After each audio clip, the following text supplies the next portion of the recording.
आता मुलांच्या शाळा सुरू झाल्यात आणि टिफिनच्या गडबडीमध्ये सकाळी झटपट नाश्ता काय बनवायचा हा सगळ्याच गृहिणींचा मोठा प्रश्न आहे. चला तर आज आपण 10 मिनिटात बनणारा नाश्ता तयार करूयात. तर त्यासाठी मी इथे एक बटाटा घेतलेला आहे मध्यम साईजचा. त्याची साल काढून घ्यायची आणि किसणीच्या साहाय्याने तो किसून घ्यायचा आहे. आता हा बटाटा पाण्यामध्ये घालून घ्यायचा आणि 2 ते 3 पाण्याने स्वच्छ हा बटाटा धुवून घ्यायचा आहे. याच्यामध्ये अजिबात स्टार्चचं प्रमाण राहता कामा नये अशा पद्धतीने आपल्याला एकदम स्वच्छ असा हा बटाटा धुवून घ्यायचा आहे.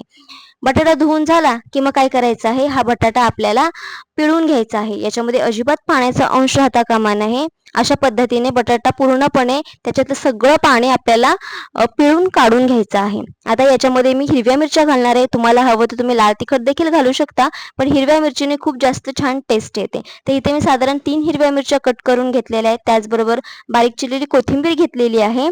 आता हा जो किस होता बटाट्याचा त्याच्यामध्ये आपल्याला घालायचा आहे हिरवी मिरची आणि कोथिंबीर. त्याचबरोबर थोडंसं जिरं घातलेलं आहे. चवीनुसार यामध्ये मीठ घातलेलं आहे. व्यवस्थित हे सगळं मिश्रण एकजीव करून घ्यायचं. सगळं व्यवस्थित एकजीव करून झालं की मग याच्यावरती झाकण ठेवून एक साधारण 10 मिनिटांसाठी हे तसंच ठेवायचं आहे. 10 मिनिटानंतर त्याला पाणी सुटतं आणि यामध्ये कसलीच पीठ घालायची गरज पडत नाही बाइंडिंगसाठी. इथे तवा गरम करून घ्यायचा, त्याला सगळीकडून तेल लावून घ्यायचं आणि हे जे मिश्रण होतं ते मिश्रण मधोमध ठेवून घ्यायचं आणि अशा पद्धतीने हलक्या हाताने आपल्याला हे प्रेस करत अशा पद्धतीने स्प्रेड करून घ्यायचं आहे.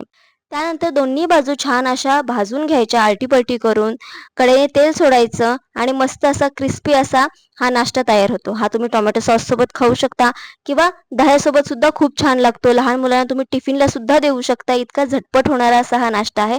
तर नक्की ट्राय करून बघा. व्हिडिओ कसा वाटला कमेंटमध्ये नक्की सांगा आणि व्हिडिओ आवडला असेल तर लाईक, शेअर, सबस्क्राईब करायला विसरू नका. थँक